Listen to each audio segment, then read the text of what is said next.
Hello दोस्तों, नमस्कार। आपका स्वागत है आपके अपने YouTube channel target entrance exam पर। और दोस्तों यहाँ पर हम आपके प्रैक्टिस कर रहे थे प्रीवियस ईयर के क्वेश्चंस की। ठीक है, प्रीवियस ईयर जो क्वेश्चंस थे पेपर आए हुए उनके हम प्रैक्टिस कर रहे थे। तो आज देखिए यहाँ पर 2018 का पेपर है। ठीक है, 2018 का पेपर है। और जैसा कि देखिए आप लोग कुछ लोग आर्ट साइड के लिए कह रहे थे कि आर्ट साइड का पेपर पार्ट सेकंड कराया जाए, क्योंकि रीजनिंग, सामान्य ज्ञान और हिंदी तो हमारी सेम आती है। लेकिन जो पार्ट सेकंड का पेपर 2 का खंडवा होता है वह हमारा क्या है, सब्जेक्ट वाइज आता है। तो आज देखिए हम आर्ट साइड का 2018 का पेपर करा रहे हैं यहाँ पर कला वर्ग के लिए। और इसमें देखिए आप साइंस साइड वाले भी देख सकते हैं कि हमारा ये फर्स्ट पार्ट में ये सारी चीज़ें पूछी जाती हैं सामान्य ज्ञान में। ठीक है, तो चलिए आज का देखिए पहला क्वेश्चन है, 1857 के विद्रोह में कौन नहीं पकड़ा गया था। 1857 के विद्रोह में कौन नहीं पकड़ा गया था। देखिए किसी ने 2019 के कहा था कि 2019 का आर्ट का सेकंड पेपर करवा दीजिए, तो देखिए भाई तो हमें नहीं मिल पाया, ये 2018 से मिले, तो वहाँ पर यहाँ पर ये करा रहे हैं। ठीक है, वैसे भी आपके जो मॉक टेस्ट हैं उसमें सारे क्वेश्चन कवर हो रहे हैं, तो आप निश्चिंत रहिएगा। तो बताइए यहाँ पर 1857 के विद्रोह में कौन नहीं पकड़ा गया था। नाना साहब, बहादुर शाह, तात्या टोपे या फिर आपका खान बहादुर खां। पहले आप कोशिश करिएगा खुद आंसर देने की। ठीक है, खुद आंसर देने की कोशिश करिएगा, जिससे आपकी प्रैक्टिस अच्छी होगी। तो यहाँ पर देखिए आपका 51 का ऑप्शन नंबर ए से हो जाएगा, नाना साहब। ठीक है, 1857 के विद्रोह में नाना साहब नहीं पकड़े गए थे, क्योंकि ये क्या हुआ था इनका, ये नेपाल चले गए थे। ठीक है, ये नेपाल भाग गए थे, यहाँ पर आपका मतलब नेपाल चले गए थे। ठीक है, चलिए नेपाल चले गए थे। चलिए क्वेश्चन नंबर 52 है, पंचवर्षीय योजना के प्रारूप को, ठीक है, पंचवर्षीय योजना के प्रारूप की रूपरेखा कौन तैयार करता है। ठीक है, कौन तैयार करता है, पंचवर्षीय योजना के प्रारूप का रूपरेखा कौन तैयार करता है। पहले आप लोग खुद आंसर देने की कोशिश करेंगे। ठीक है, पहले आप खुद आंसर देने की कोशिश करेंगे। बताइए यहाँ पर पंचवर्षीय योजना के प्रारूप की रूपरेखा कौन तैयार करता है। योजना आयोग, वित्त आयोग, वित्त मंत्री या फिर संसद। तो 52 का ऑप्शन नंबर ए से हो जाएगा, योजना आयोग। ठीक है, योजना आयोग। अब इसे बदल क्या कर दिया, आपका नीति आयोग कर दिया गया है। ठीक है, क्या कर दिया है, नीति आयोग कर दिया गया है। चलिए क्वेश्चन नंबर 53 है, बेसिक शिक्षा से संबंधित है। बेसिक शिक्षा से संबंधित है। ऑप्शन ए माध्यमिक शिक्षा, बी प्राथमिक शिक्षा, सी उच्च शिक्षा या फिर आपका डी तकनीकी शिक्षा। खुद आंसर दीजिएगा। और देखिए सारी ये तो आपके यहीं प्रीवियस ईयर के क्वेश्चन जो मॉक टेस्ट है उनको आप बिल्कुल भी मत छोड़िएगा, क्योंकि मॉक टेस्ट में देखिए मैं बहुत मेहनत से आपके जहाँ भी क्वेश्चन मिल रहे हैं मैं खुद नोट कर रहा हूँ। ठीक है, टाइप करने में इस टाइम अभी इतना टाइम नहीं है, तो मैं खुद देखिए उसे मतलब नोट करके आपको कर रहा हूँ। ठीक है, जहाँ से ही मिल रहे हैं, ऐसे हम टाइप कहाँ से करेंगे, तो हमें जहाँ से मिला फटाफट आपको नोट करके करा रहे हैं। टाइम कम है और हमारे पास मतलब काम ज़्यादा है। ठीक है, चलिए बताइए यहाँ पर 53 का आपका कौन सा हो जाएगा, 53 का ऑप्शन नंबर आपका बी से हो जाएगा। ठीक है, 53 का बी से हो जाएगा क्या, प्राथमिक शिक्षा। क्या हो जाएगा आपका, प्राथमिक शिक्षा। चलिए क्वेश्चन नंबर 54 है, पानीपत का द्वितीय युद्ध किसके बीच लड़ा गया था। ठीक है, पानीपत का, देखिए पानीपत का युद्ध है आपके काफ़ी पूछा जाता है। ठीक है, पानीपत का युद्ध आपका पानीपत का हुआ, कैनवा का हुआ, ये आपके काफ़ी पूछे जाते हैं। तो यहाँ पर बताइए आप जो पानीपत का द्वितीय युद्ध था वह किनके बीच लड़ा गया। ठीक है, बताइए यहाँ पर किसके बीच लड़ा गया। बाबर लोधी, अकबर हेमू, अली राजा चंद्रगुप्त मौर्य या फिर अकबर लोधी। तो देखिए पानीपत का द्वितीय युद्ध किसके बीच लड़ा गया है, ये आपका ऑप्शन बी से हो जाएगा, अकबर हेमू के बीच। ठीक है, कब लड़ा गया, अकबर हेमू के बीच लड़ा गया 1556। ठीक है, 1556 में। सही है। चलिए क्वेश्चन नंबर 55 है, 55, 5 मार्च 2015 को बैडमिंटन चैंपियनशिप, ठीक है, 5 मार्च 2015 को badminton championship Swiss grand prix gold का विजेता कौन था। ठीक है, 5 मार्च 2015 को badminton championship Swiss grand prix gold का विजेता कौन था। ठीक है, बताइए आप लोग इसमें से। तो 55 का इसमें ऑप्शन नंबर आपका बताइए कौन सा हो जाएगा। आप लोग भी थोड़ा सा मतलब करने की कोशिश करिएगा। ठीक है, करने की पहले खुद कोशिश करिएगा, उसके बाद ही करिएगा। चलिए आंसर नंबर इसका देखिए ए हो जाएगा। ठीक है, ए हो जाएगा के श्रीकांत। चलिए क्वेश्चन नंबर 56 है, माइक्रोसॉफ्ट से संबंधित है। देखिए कुछ क्वेश्चन आपको कंप्यूटर से भी देखने को मिल सकते हैं। ठीक है, काफ़ी बार आपके पूछे जा चुके हैं। माइक्रोसॉफ्ट संबंधित है टीवी, रेडियो, लाउड स्पीकर या फिर कंप्यूटर। तो माइक्रोसॉफ्ट हमारे किससे संबंधित हो जाएगा, आपका ऑप्शन डी से हो जाएगा, कंप्यूटर से। चलिए क्वेश्चन नंबर 57 है, निम्न में कौन पहले भारत रत्न प्राप्त करता है। ठीक है, भारत रत्न जो मिलता है आपको। ठीक है, तो यहाँ पर पूछा गया है कि भारत में सबसे मतलब पहले भारत रत्न प्राप्त करता कौन है। खान, अब्दुल गफ्फार खान, विनोबा भावे, राधा कृष्ण पंडित, जवाहरलाल नेहरू। ये आपका इंपॉर्टेंट क्वेश्चन है। ठीक है, और एक कई जगह पूछा जा चुका है। तो 57 का बताइए आप लोग, ऑप्शन नंबर सी सी हो जाएगा, राधा कृष्ण। ठीक है, कौन सा सी हो जाएगा, राधा कृष्ण। ठीक है, राधा कृष्ण। ठीक है, चलिए और इन्हें कब मिला, अगर मैं बात करूँ तो इन्हें 1954 में मिला। ठीक है, 1954 में मिला। चलिए क्वेश्चन नंबर 58 है। ठीक है, 1954 में मिला सबसे पहली बार। पहला भारत रत्न प्राप्त तो कैसे मिला, राधा कृष्ण को। चलिए क्वेश्चन नंबर 58 है, पंचतंत्र के लेखक थे। पंचतंत्र के लेखक थे महादेव वर्मा, प्रेमचंद, जयशंकर प्रसाद या आपका विष्णु शर्मा। देखिए जल्दी जल्दी करने की कोशिश करिएगा। ठीक है, क्योंकि यहाँ पर क्या है आपको बस टिक ही लगाना है, यहाँ पर कुछ समझने वाली इतनी बात नहीं है। तो 58 का बताइए आप लोग, यहाँ पर कौन सा हो जाएगा आपका, डी से हो जाएगा, विष्णु शर्मा। ठीक, कौन सा सही हो जाएगा, पंचतंत्र के लेखक कौन है आपके, Vishnu Sharma. Option number D बिल्कुल सही हो जाएगा। चलिए क्वेश्चन नंबर 59 है, रविशंकर संबंधित हैं, ठीक है, रविशंकर संबंधित हैं, बताइए यहाँ पर रविशंकर किससे संबंधित हैं, ठीक है, रविशंकर किससे संबंधित हैं। तबला, सितार, सरोद, शहनाई, बताइए यहाँ पर आपका, तो इसमें कौन सा हो जाएगा, ऑप्शन नंबर आपका सी हो जाएगा, किससे संबंधित है आपका, सितार से। चलिए क्वेश्चन नंबर 60 है, सिखों का प्रमुख ग्रंथ है, सिखों का प्रमुख ग्रंथ है गीता, बाइबल, गुरु ग्रंथ साहिब या कुरान। देखिए सिख हैं आपके, हिंदू हैं, इस टाइप से इनका सभी का एक प्रमुख ग्रंथ होता है। तो 60 में आपका यहाँ पर बताइए सिखों का ग्रंथ है कौन सा है, तो ऑप्शन नंबर बी से हो जाएगा गुरु ग्रंथ साहिब, ठीक है, गुरु ग्रंथ साहिब। चलिए क्वेश्चन नंबर 61 है, गीतांजलि रचना है, ठीक है, गीतांजलि रचना है, इस टाइप से आपको ऑप्शन देखिए, पहला रविन्द्रनाथ टैगोर, जयशंकर प्रसाद, बंकिम चंद्र चटर्जी या फिर शरद चंद्र चट्टोपाध्याय। बताइए यहाँ पर आपका 61 का कौन सा हो जाएगा, 61 का बताइए यहाँ पर आप लोग, ठीक है, खुद करने की कोशिश करिएगा, ठीक, खुद करने की कोशिश करिएगा और उसके बाद आप देखिएगा यहाँ पर क्या होता है, ऑप्शन नंबर ए से हो जाएगा, ठीक है, रविन्द्रनाथ टैगोर। चलिए क्वेश्चन नंबर 62 है, झंडे का हरा रंग, ठीक है, झंडे का हरा रंग होता है, ठीक है, यहाँ पर झंडे का हरा रंग पूछा आपका, मतलब किसका संकेत है, हरे रंग का, ठीक है, यहाँ पर हरे रंग का पूछा, बताइए यहाँ पर किसका होता है, ठीक है, झंडे हमारे कितने होते हैं, हरे रंग, सफ़ेद, हरा, सफ़ेद और केसरिया होता है। तो यहाँ पर जो हरा झंडा पूछा, मतलब हरा कलर है उसके लिए पूछा गया, तो 62 का ऑप्शन नंबर डी सी हो जाएगा, समृद्धि के लिए, ठीक है, समृद्धि के लिए होता है। और सफ़ेद रंग किसका होता है, हमारा शांति के लिए, शांति के लिए कौन सा होता है हमारा, सफ़ेद रंग, ठीक है, सफ़ेद रंग होता है। और हमारा जो केसरिया होता है बलिदान का प्रतीक होता है, ठीक है, किसका, बलिदान का। चलिए ऑप्शन नंबर 63 है, सत्यमेव जयते लिया गया, ये ऑप्शन क्वेश्चन में आपके 2-3 बार कर चुका हूँ, सत्यमेव जयते लिया गया है, सत्यमेव जयते हमारा मुंडकोपनिषद से लिया गया, डायरेक्ट आप बिल्कुल आंसर सीधे लगा दीजिए। चलिए क्वेश्चन नंबर 64 है, उत्तर प्रदेश की सीमा स्पर्श करती है, ठीक है, उत्तर प्रदेश की किन किन राज्यों से सीमा लगती है, बताइए आप लोग, उत्तर प्रदेश की किन किन राज्यों से सीमा लगती है, बताइए जल्दी से, ठीक है, किन किन राज्यों से लगती है बताइए आप लोग, मध्य प्रदेश से लगती है, ठीक है, उत्तरांचल से भी लगती है और बिहार से भी लगती है। तो पहला ऑप्शन नंबर इसमें बिल्कुल ठीक हो जाएगा, ठीक है। अब टोटल आपकी 9 राज्यों से लगती है, ध्यान रखिए, उत्तर प्रदेश की सीमा 9 राज्यों से लगती है, हिमाचल प्रदेश, हरियाणा, राजस्थान, मध्य प्रदेश, छत्तीसगढ़, झारखंड, बिहार और उत्तराखंड, और इसमें जो केंद्र शासित हमारा प्रदेश दिल्ली है, वहाँ पर भी आपकी सीमा लगती है उससे। चलिए क्वेश्चन नंबर 65 है, चक्रवर्ती राजगोपालाचार्य पूर्व भारत के गवर्नर जनरल कौन थे, ठीक है, चक्रवर्ती राजगोपालाचार्य से पूर्व भारत के गवर्नर जनरल कौन थे, लॉर्ड माउंटबेटन, ठीक है, Lord Mountbatten, Lord Irwin, Warren Hasting या फिर लॉर्ड म्यूम। आपको बताइए आप लोग 65 का कौन सा हो जाएगा, ऑप्शन नंबर ए सही हो जाएगा, ऑप्शन नंबर ए सही हो जाएगा, लॉर्ड माउंटबेटन, ठीक है, लॉर्ड माउंटबेटन हो जाएगा। चलिए क्वेश्चन नंबर 66 है, फोर्थ स्टेट संबंधित है, फोर्थ स्टेट संबंधित है, ए संसद, बी सर्वोच्च न्यायालय, सी प्रेस या डी हमारा विधानसभा, ठीक है, फोर्थ स्टेट संबंधित है। और ये हमने आपको अभी जस्ट, ठीक है, अभी हमने आपको कुछ प्रीवियस ईयर के क्वेश्चंस कराए थे, उसमें आया था।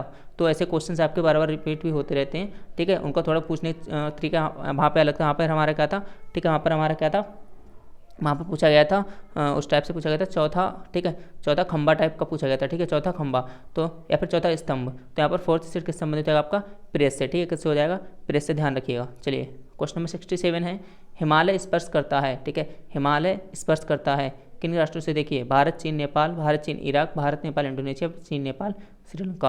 यहाँ पर आप खुद देखिएगा, उसके बाद पहले खुद करने की कोशिश करिएगा, उसके बाद आप आंसर दीजिएगा। 67 का बताइए यहाँ पर क्या हो जाएगा आपका, ऑप्शन नंबर ए से हो जाएगा, भारत, चीन और नेपाल, ठीक है, भारत, चीन, नेपाल, ठीक है। यहाँ पर पाकिस्तान तो है नहीं, पर पाकिस्तान हिंद देशों से भी आपका क्या है, स्पर्श करता है। चलिए तो क्वेश्चन नंबर 68 है, कौन सी नदी मुहाने पर डेल्टा नहीं बनाती है, कौन सी नदी मुहाने पर डेल्टा नहीं बनाती है, गंगा नदी, नर्मदा नदी, ब्रह्मपुत्र या फिर आपका कावेरी। बताइए आप लोग, देखिए आप लोग खुद करने की कोशिश करिएगा, हमारे पेपर 9 अगस्त को ही है, ठीक है, 9 अगस्त को ही, बिल्कुल आप आलतू फालतू, ठीक है, यहाँ पर जितने भी न्यूज़ आती रहती है उस पर भरोसा ना करिए। अगर ऑफिशियल नोटिस आता है तो सबसे पहले हम आपको यहाँ पर बताएंगे, ठीक है, हम अपने प्रैक्टिस सेट्स में या फिर आपको वीडियो अलग से बना देंगे, ऑफिशियल नोटिस आएगा मैं आपको बताऊँगा, ठीक है। अभी हमारी पेपर जो है 9 अगस्त को ही होना है, पक्का कन्फर्म है। चलिए 68 का यहाँ पर ऑप्शन नंबर क्या हो जाएगा, सी हो जाएगा, नर्मदा, ठीक है, नर्मदा जो है डेल्टा का निर्माण नहीं करती, डेल्टा हमारा नहीं बनाती है, ठीक है। चलिए क्वेश्चन नंबर 69 है, सिंधु सभ्यता कालीन लोगों का मुख्य भोजन है, और बाद में जो भी जितनी प्रैक्टिस सेट्स है ना, जितनी प्रैक्टिस सेट्स आप लोग यहाँ पर देखो, सबके लास्ट में कमेंट करके जरूर बताया करो कि आपके कितने ठीक निकले, ठीक है, कि आपके कितने आंसर सही गए, ठीक है, कितने आंसर सही गए। चलिए क्वेश्चन नंबर 69 है, सिंधु सभ्यता कालीन लोगों का मुख्य भोजन है गेहूँ, बाजार, मक्का, अरहर। जल्दी बताइए आप लोग, 69, ठीक है, 69। ये प्राचीन भारत तो हमने कवर किया है आपको प्रैक्टिस सेट्स में, तो यहाँ पर बताइए आप लोग, ऑप्शन नंबर ए सही हो जाएगा, ठीक है, क्या हो जाएगा, ऑप्शन नंबर ए सही हो जाएगा आपका गेहूँ, ठीक है, क्या हो जाएगा आपका गेहूँ। सिंधु सभ्यता कालीन लोगों का मुख्य भोजन क्या था आपका, यहाँ पर क्या हो जाएगा आपका गेहूँ हो जाएगा 69 का ए। ठीक है, चलिए क्वेश्चन नंबर 17 है। देखिए आप बताइए इसे क्या था, क्लियर दिख रहा है आप लोगों के लिए? चलिए बताइए यहाँ पर क्या हो जाएगा आपका, बताइए आप लोग। फान किसके समय आया था? चंद्रगुप्त मौर्य के समय, हर्षवर्धन के समय, या फिर आपका समुद्रगुप्त और चंद्रगुप्त द्वितीय। तो 17 का ऑप्शन नंबर क्या हो जाएगा? 17 का हमारा ऑप्शन नंबर डी से हो जाएगा, चंद्रगुप्त द्वितीय। चलिए महास्नानगर कहाँ से मिले हैं? ठीक है, ये तो मतलब आपको देखते ही लगा देना, महास्नानगर कहाँ से मिला है? 71 का ऑप्शन नंबर सी से हो जाएगा, मोहनजोदड़ो से। ठीक है, इसको हमने अच्छे से एक्सप्लेन कर रखा है आपको हिस्ट्री वाले प्रैक्टिस सेट्स में। चलिए 72 है, बुद्ध ने प्रथम प्रवचन दिया था। बुद्ध ने प्रथम प्रवचन, बुद्ध ने पहली बार प्रवचन, आपका प्रथम प्रवचन कहाँ दिया था? ऑप्शन नंबर ए कहाँ दिया था? सारनाथ में। कहाँ दिया था? यानी सारनाथ में दिया गया, और इन्हें धर्मचक्र प्रवर्तन कहा गया। ठीक है, इससे क्या है? धर्मचक्र प्रवर्तन कहा गया। चलिए क्वेश्चन नंबर 73 है, केंद्र को अधिकतम राजस्व प्राप्त होता है। केंद्र को, यहाँ पर केंद्र पूछा, ध्यान रखना, केंद्र और राज्य आपको कंफ्यूज नहीं होना। केंद्र को अधिकतम राजस्व कहाँ से प्राप्त होता है? आयकर, उत्पाद शुल्क, सीमा शुल्क, या फिर हमारा निगम कर। ठीक है 73 बताइए आप लोग यहाँ पर 73। पहले खुद भी करने की कोशिश करिएगा। ठीक है, कहाँ से होता है? निगम कर से होता है। चलिए क्वेश्चन नंबर 74 है, मेगस्थनीज किसका दूत था? मेगस्थनीज किसका दूत था? ठीक है, एंटीओकस द्वितीय, फिलाडेल्फस, मगहा, या फिर सेल्यूकस। मेगस्थनीज किसका दूत था? 74 आप लोग बताइए, मेगस्थनीज किसका दूत था? तो हमारा मेगस्थनीज जो था किसका? सेल्यूकस का। ऑप्शन नंबर डी से हो जाएगा, सेल्यूकस का राजदूत था। और दोस्तों ये राजगुप्त जो हमारा चंद्रगुप्त मौर्य के दरबार में नियुक्त किया गया था। ठीक है, ये हमारा किसका? चंद्रगुप्त मौर्य के दरबार में नियुक्त किया गया था। और इसने जो इंडिका, ठीक है, यहाँ से इसने जो है इंडिका, ठीक है, इंडिका नामक पुस्तक भी लिखी थी, इंडिका नामक पुस्तक भी लिखी थी। इसमें पूरा जो मौर्य शासन प्रशासन का काफ़ी अच्छे से इन्होंने उल्लेख किया था यहाँ पर। ठीक है, मतलब बताया था, उल्लेख किया था इंडिका बुक में। चलिए तो इंडिका बुक किसने लिखा है? आपका मेगस्थनीज ने। और किसका दूत था? सेल्यूकस का। ठीक है, किसका दूत था? सेल्यूकस का। चलिए क्वेश्चन नंबर 75 है, शिवाजी के प्रशासन में पेशवा का पद था। जो ये था पेशवा, मतलब इसका पद क्या था, क्या कहते थे? ये विदेशी से संबंधित था, धर्म से संबंधित था, मुख्य समन्वय करता था, या फिर आपका सेना से संबंधित था। जल्दी जल्दी करने की कोशिश करिएगा आप लोग। ठीक है फटाफट, क्योंकि इसमें कुछ नहीं है, देख के आपको आते हैं तो फटाफट बता दीजिए। यहाँ पर ऑप्शन नंबर क्या हो जाएगा? सी हो जाएगा, मुख्य समन्वय करता। चलिए क्वेश्चन नंबर 76 है, जीटी रोड स्पर्श नहीं करता है। ठीक है, आप बोलते हो ना जीटी रोड, तो जीटी रोड का सही माने में क्या है? जीटी रोड स्पर्श नहीं करता इलाहाबाद, उज्जैन, कानपुर, या फिर डी आपका दिल्ली। 76 का बताइए, जीटी रोड स्पर्श नहीं करता है। ठीक है, जीटी रोड स्पर्श नहीं करता, ऑप्शन नंबर बी से हो जाएगा, उज्जैन। ठीक है, बी से हो जाएगा यहाँ पर क्या? उज्जैन। देखिए जीटी रोड जो होता है हमारा, ठीक है, इसका निर्माण किसने किया था? शेरशाह सूरी। ठीक है, शेरशाह दूरी द्वारा इसका निर्माण किया गया था। ठीक है, शेरशाह सूरी जो हमारे थे, शेरशाह सूरी, इनके द्वारा निर्माण किया गया था। और इसके बारे में देखिए आपको बताया तो ये कलकत्ता से होकर, ठीक है, कलकत्ता से निकलता है, कलकत्ता से होकर ये दोस्तों आपका पटना, ठीक है, पटना और हमारा इलाहाबाद, ठीक है, और हमारा आगरा और दिल्ली होते हुए पाकिस्तान से पेशेवर तक जाती है। ठीक है, चलिए क्वेश्चन नंबर 77 है, तो वहाँ पर आपका 76 का बी सही था, उज्जैन। ठीक है, 77 है, पृथ्वी की संरचना में, ठीक है, पृथ्वी की संरचना में आयरन, मतलब रासायनिक लौह तत्व तो आयरन की कितनी मात्रा होती है? साफ साफ पूछा गया सीधा आपका कि पृथ्वी की संरचना में जो हमारा आयरन होता है उसकी कितनी मात्रा होती है? तो आप यहाँ पर बताइए 77 का कौन सा हो जाएगा आपका ऑप्शन नंबर? बताइए आपका ऑप्शन नंबर डी सही हो जाएगा। यहाँ पर 32 से 32 से 35% क्या होता है? आयरन की मात्रा होती है। 78 है, किसका मकबरा देश के बाहर है? ठीक है, इनमें से किसका मकबरा, ठीक है, किन्हीं तीन के मकबरे हमारे अंदर हैं देश के, ठीक, और एक ऐसा जो बाहर है, बताइए किसका है? जहांगीर, शाहजहां, अकबर और औरंगजेब। 78 आप लोग बताइए 78 का क्या हो जाएगा आपका? जल्दी से बताइए यहाँ पर 78 का क्या हो जाएगा? ऑप्शन नंबर ए से हो जाएगा। ठीक है, जहांगीर का मकबरा हमारे देश से क्या है? बाहर है। ठीक है, कहाँ है आपका? पाकिस्तान के लाहौर में स्थित है। ठीक है, पाकिस्तान के आपके लाहौर में स्थित है। चलिए क्वेश्चन नंबर 79 है, तख्ते ताउस किसके शासनकाल में बना था? तख्ते ताउस किसके शासनकाल में बना था? जहांगीर, अकबर, शाहजहां, या फिर डी आपका औरंगजेब। तो 79 का आपका कौन सा हो जाएगा आपका? बताइए यहाँ पर सी हो जाएगा, शाहजहां। ठीक है, क्या हो जाएगा आपका? शाहजहां। ठीक है, चलिए क्वेश्चन नंबर 80 है, भारत के वित्त मंत्री कौन है? ठीक है, भारत के वित्त मंत्री कौन है? बताइए यहाँ पर भारत के वित्त मंत्री कौन है? ठीक है, भारत के वित्त मंत्री कौन है? तो यहाँ पर देखिए ये तो आपका उस टाइम के पूछने के डिपेंड पे किया होगा। ठीक है, मतलब जिस टाइम में पूछा जाए उस टाइम का वित्त मंत्री तो चेंज होंगे ना, मतलब चेंज होते रहते हैं, तो आपको ये देखना है कि कौन से साल में क्वेश्चन पूछा गया था। ठीक है, कौन से साल में क्वेश्चन पूछा गया था, तो उस टाइम देखिए इनमें से पी चिदम्बरम, ठीक है, पी चिदम्बरम रहे थे। चलिए क्वेश्चन नंबर 81 है, शक संवत प्राप्त हुआ, शक संवत प्रारंभ हुआ। ठीक है, संवत प्रारंभ हुआ, कब प्रारंभ हुआ आपको ये बताना है।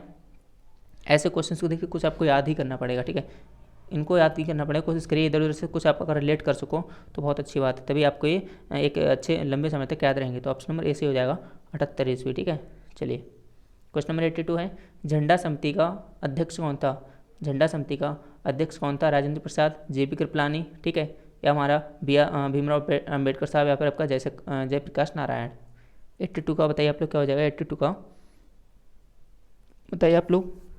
तो यहाँ पे ऑप्शन नंबर सही हो जाएगा, बी से हो जाएगा, जेवी कृपलानी। पहले आप खुद आंसर देने की कोशिश एक बार जरूर करिएगा। ठीक है, त्रिरत्न किससे संबंधित है? ठीक है, त्रिरत्न ये भी हमने आपको, ये हमारा क्वेश्चन हमने हिस्ट्री में कराया था।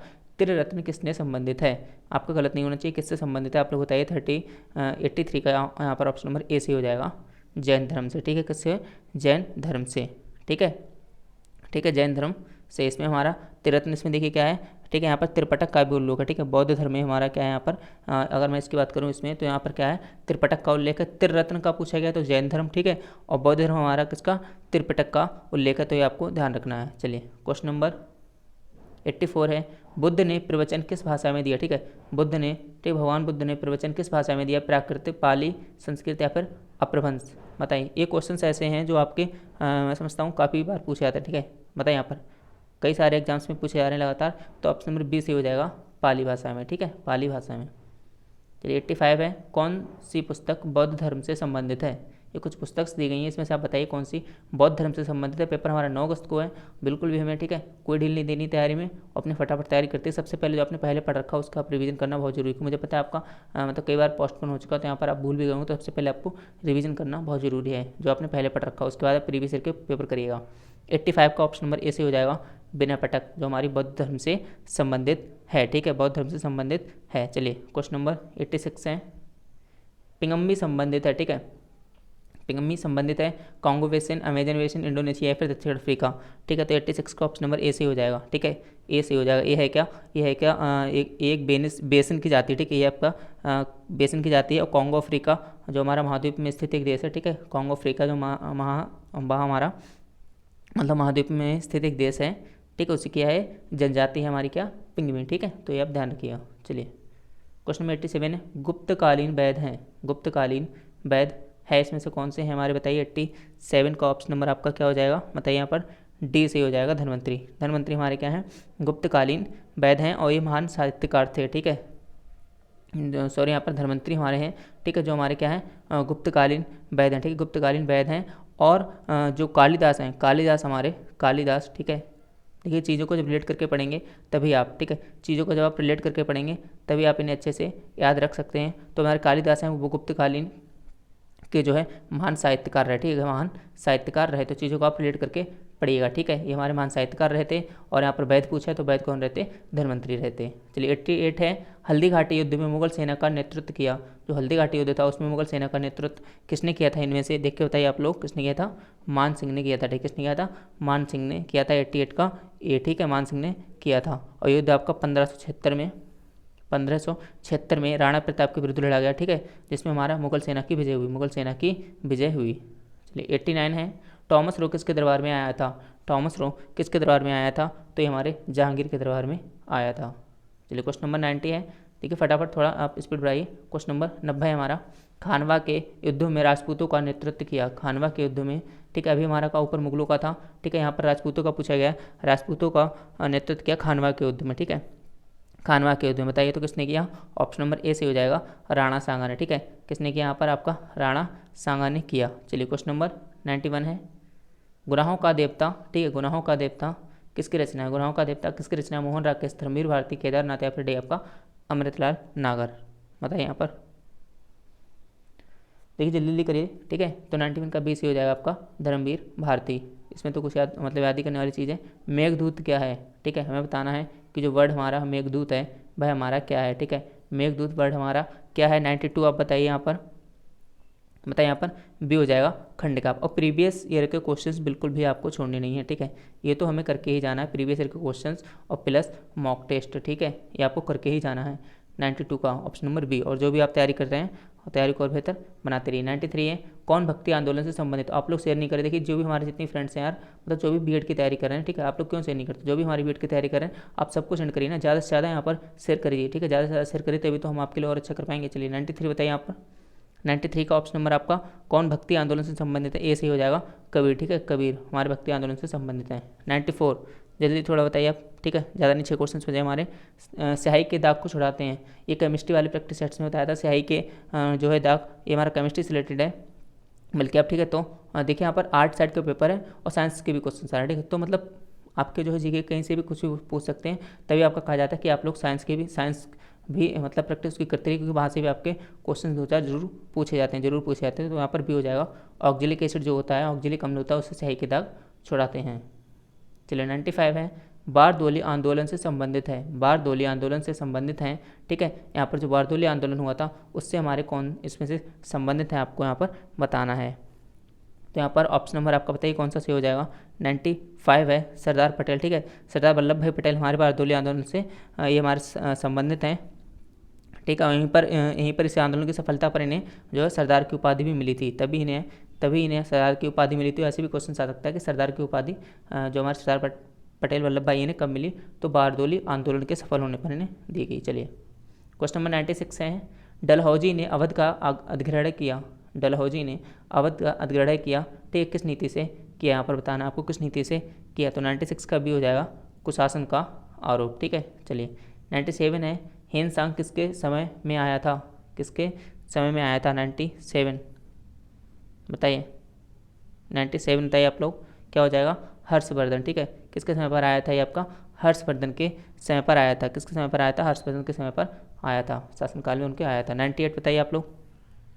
गणपति शिवाजी उत्सव का पुनर्जागरण किया, ठीक है, पुनर्जागरण किया, बताइए आप किसने किया। ठीक है, तो यहाँ पर किसने, बाल गंगाधर तिलक ने किया, बाल गंगाधर तिलक ने किया। ठीक है, चलिए क्वेश्चन नंबर 99 है, नए राज्य का निर्माण का निर्णय करता, कोई भी आपका नया राज्य बनता है तो वह हमारा उसका प्रोसेस क्या होता है, उसका निर्णय कौन करता है, संसद, विधानमंडल, राज्यपाल या फिर आपका मुख्यमंत्री। 99 का बताइए। ठीक है, तो हमारा संसद में होता है ये। ठीक है, कैसे होता है, हमारा संसद में होता है। नए राज्यों के निर्माण का जो निर्णय है वह कौन का, आपका संसद करती है। चलिए क्वेश्चन नंबर हमारा 100 है, लास्ट क्वेश्चन है, पहले भारतीय जिन्होंने ग्रैमी जीवन पर्यंत उपाधि प्राप्त किया। और बाकी आपके देखिए रीजनिंग और हिंदी, और हमारा क्या है, रीजनिंग, हिंदी और जीके आपका। ठीक है, उसके भी हम प्रैक्टिस सेट्स आपके लिए करा दें, और प्रीवियस ईयर के क्वेश्चन हैं तो आपको जरूर ही करने हैं। चलिए, तो हमारा 100 का ऑप्शन नंबर सी हो जाएगा, पंडित रविशंकर। ये हमारे ग्रैमी जीवन पर्यंत उपाधि इन्होंने क्या है, इन्हें मिली थी। ठीक है, इन्हें ये मिली थी। और इनका जन्म की बात करें तो ये इनका जन्म 1920 में हुआ था। कहाँ हुआ था, ये बनारस में हुआ था। ठीक है, बनारस में हुआ था। तो चलिए आज के 2018 का था। ठीक है, और भी हम आपके लिए जो पेपर्स हैं वह आपके लिए लगातार करा रहे हैं। तो चलिए आप अपनी तैयारी करते हो, तैयारी को बेहतर बनाते रहिए, और किसी भी सूचना पे, आप इधर उधर की सूचना पे भरोसा मत करिए। पेपर 9 अगस्त को ही होगा, और अगर कोई ऑफिशियल नोटिस आता है, बाई चांस हटता है, तो हम आपको जरूर बताएंगे। चलिए अपनी तैयारी करते हुए तैयारी को बेहतर बनाते रहिए। जय हिंद, जय भारत।